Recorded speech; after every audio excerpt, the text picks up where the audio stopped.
नमस्कार साथियों, जो आज की वीडियो लेकर आया हूं मैं इंटरनल ऑडिट आईएमएस या क्यूएमएस जो भी डिपार्टमेंट है उस डिपार्टमेंट के लिए हम कैसे तैयारी करें और जिस इंटरव्यू में क्या क्या क्वेश्चन पूछे जा सकते हैं वो। और साथियों, आपने ये वीडियो पूरी देख ली और समझ ली तो आपको 101% कह सकता हूं आपका इंटरव्यू में सिलेक्शन होने के चांसेस काफी बढ़ जाएंगे, क्योंकि मैं वही टॉपिक बताने जा रहा हूं जो एमआर फंक्शन के लिए या इंटरनल ऑडिट में पूछे जाते हैं और उन पर एक्टिविटी की जाती है। वही एक्टिविटी पे आज हम बात करेंगे, वही पॉइंट को समझेंगे। तो साथियों, इस वीडियो को पूरा देखें और अवश्य देखें। तो साथियों, मैं एक बात करूंगा, जैसे आप इंटरव्यू के लिए जाते हैं तो सबसे पहले क्वेश्चन पुटअप करें कि सर, जैसे आप पूछते हैं ना व्हाट योर सेल्फ, तभी बोले उसके बारे में, अपने सेल्फ के बारे में बताएं और बोले सर मेरे सीवी में आपको ऐसा क्या अच्छा लगा जो कि पॉइंट पॉजिटिविटी है इस सीवी में। तो जो पॉजिटिविटी बताते हैं तो उसी पर काम करना है। और दूसरा, सर क्या आपका जो सीवी मेरा सेलेक्ट हुआ है इस सीवी में ऐसी क्या एक्टिविटी है जो मैं आपकी कंपनी के लिए हेल्प कर सकता हूं। और एम्प्लॉयर दोनों के लिए है। जिस हम कैंडिडेट का इंटरव्यू लेते हैं या हम जिस कंपनी में जाते हैं तो वहां पर यह होना चाहिए कि जो मैं कार्य करता हूं वही कार्य के लिए पॉजिटिव हूं क्या मैं। और कंपनी को भी वही बोलना चाहिए कि जो मैं काम करवाने के लिए ले रहा हूं बंदे को, तो वही चीज पर फोकस करना चाहिए, ना कि इधर उधर की बातें फास्ट करना चाहिए। तो फोकस वही करना चाहिए जो हमें क्या बंदे से काम लेना है। और एम्प्लॉय को भी वही काम देखना चाहिए कि हमें कंपनी में क्या काम करें, किस पोस्ट के लिए जा रहे हैं, उसी चीज पर फोकस करना चाहिए।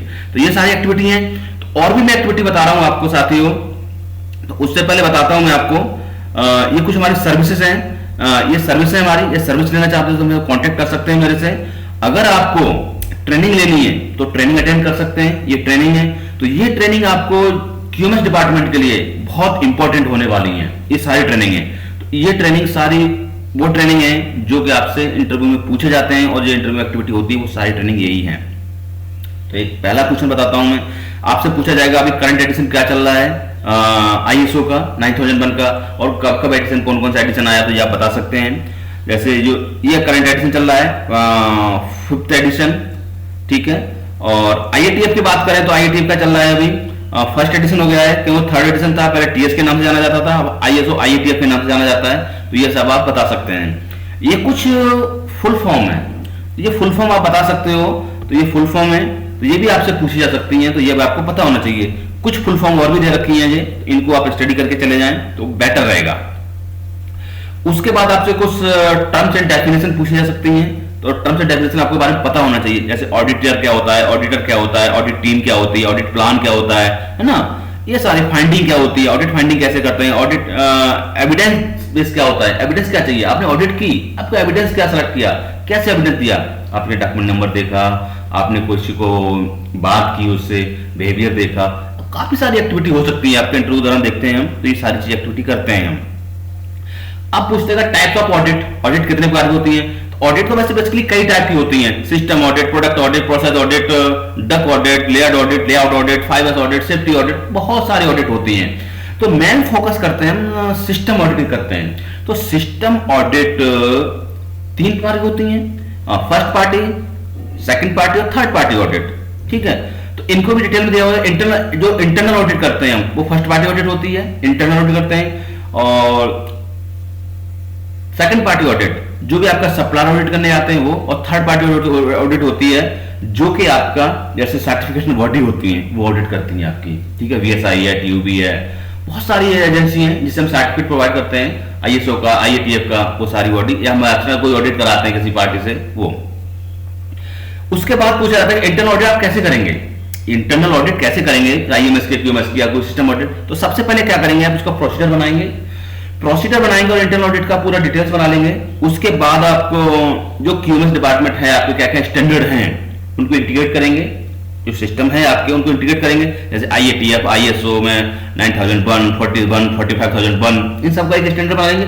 इसी स्टैंडर्ड के अकॉर्डिंग हम प्रोसीजर बनाएंगे।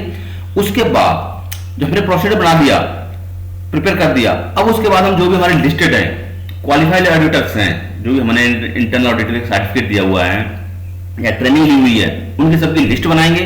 उसके बाद ऑडिट शेड्यूल बनाएंगे हम, ऑडिट कब ऑडिट कर रहे हैं, शेड्यूल बना दिया।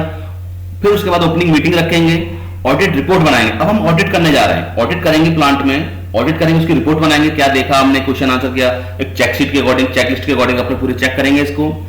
फिर उसके हम एनसी समरी बनाएंगे, हमने क्या क्या फाइंडिंग पाया उस प्लांट में, क्या क्या फाइंडिंग मिला, उसकी समरी बना लेंगे।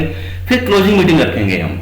क्लोजिंग मीटिंग रखने के बाद हम उसमें पूरी जो भी हमने एक्टिविटी की, जो भी फाइंडिंग मिली, उनको हम बताएंगे आपके डिपार्टमेंट में ये फाइंडिंग है, ये फाइंडिंग है। वो क्लोजिंग मीटिंग के दौरान आता है और हम साइन करा लेते हैं उससे।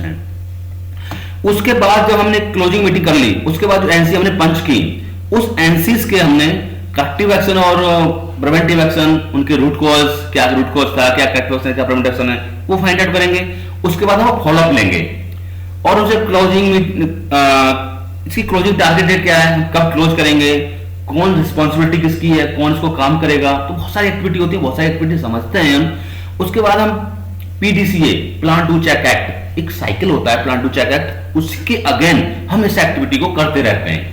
इससे हमें काफी बेनिफिट होते हैं, जिससे कि हमने कोई पहले ऑडिट करेंगे, फिर शेड्यूल बनाएंगे, फिर ऑडिट करेंगे, फिर एनसी निकालेंगे, फिर चलता रहता है ये। इससे क्या कंपनी में इंप्रूवमेंट्स होते रहते हैं, काफी सारे इंप्रूवमेंट होते रहते हैं। ये सारी एक्टिविटीज हैं। उसके बाद में बात करूं, एक अच्छा ऑडिटर की स्किल क्या होनी चाहिए, एक अच्छा ऑडिटर है उसकी स्किल क्या होनी चाहिए। तो अगर हम ऑटोमोटिव की बात करते हैं, ऑटोमोटिव इंडस्ट्रीज की, तो ऑटोमोटिव प्रोसेस अप्रोच के बारे में पता होना चाहिए। ऑटोमोटिव सिस्टम प्रोसेस अप्रोच क्या है, रिस्क बेस्ड थिंकिंग है ना।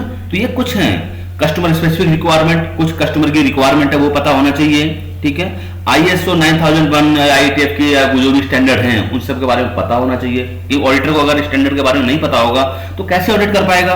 उसके बाद कोर टूल के बारे में जरूर पता होना चाहिए। कोर टूल होते हैं आपके APQP, PAP, FMEA, MSA, SPC, ये कोर टूल होते हैं, तो इनके बारे में पता होना चाहिए। तो डिटेल करने में जाने के लिए उनके बारे में सब में पता होगा। जैसे PPAP की बात करूं, PPAP में 18 डॉक्यूमेंट होते हैं, तो 18 डॉक्यूमेंट के बारे में पता होगा, एक्टिविटी के बारे में पता है, तभी तो ऑडिट कर पाएगा, नहीं कैसे फाइंडिंग कर पाएगा। तो ये फाइंडिंग नहीं कर पाएगा। तो ये सारी एक्टिविटी हैं, इनको आपको अच्छे ऑडिटर बनने के लिए ये सारी स्किल आपके अंदर होनी चाहिए। उसके बाद बात करता हूं, अगर सर्विसेज है हमारी, अगर आप अपनी कंपनी में ISO IETF इंप्लीमेंट कराना चाहते हैं तो मेरे से कांटेक्ट कर सकते हैं, ये मेरा व्हाट्सएप नंबर दिया गया है। ये सारी, अगर आपको ये डॉक्यूमेंट प्रिपेयर चाहिए तो मैं डॉक्यूमेंट भी प्रिपेयर करके देता हूं आपकी चेकशीट के अकॉर्डिंग, वो भी करवा सकते हैं। मेरे पास टीम है, जो मेरी टीम काम करती है, टीम के साथ आप काम कर सकते हैं। अगर अपना हॉनर दिखाना चाहते हैं आप, तो अपना भी हॉनर दिखा सकते हैं मेरे से जुड़ के। तो आप ट्रेनिंग देना चाहते हैं या कोई MR फंक्शन में काम करना चाहते हैं तो कर सकते हैं, वेल एंड गुड, आपका स्वागत है। ये कुछ ट्रेनिंग है। अगर आप कह सकते हो कि मैं इससे एक्सपर्ट हूं, इसकी ट्रेनिंग दे सकता हूं, तो आप ट्रेनिंग दीजिए, मेरे साथ मिलकर आपको ट्रेनिंग दीजिए, और आप कंपनी में ट्रेनिंग दे सकते हैं या फिर ऑनलाइन ट्रेनिंग दे सकते हैं, तो मेरे से कांटेक्ट कर सकते हैं। या ट्रेनिंग लेना चाहते हैं तो ले भी सकते हैं, देना चाहते हैं दे भी सकते हैं ट्रेनिंग। अपने हुनर को, ओपन प्लेटफॉर्म है ये मेरा, ठीक है। तो ये सारी एक्टिविटी थी, आप यहां से जाके ये देख सकते हैं। साथियों, ये कुछ और सर्विसेज हैं, इनको भी आप देख सकते हैं।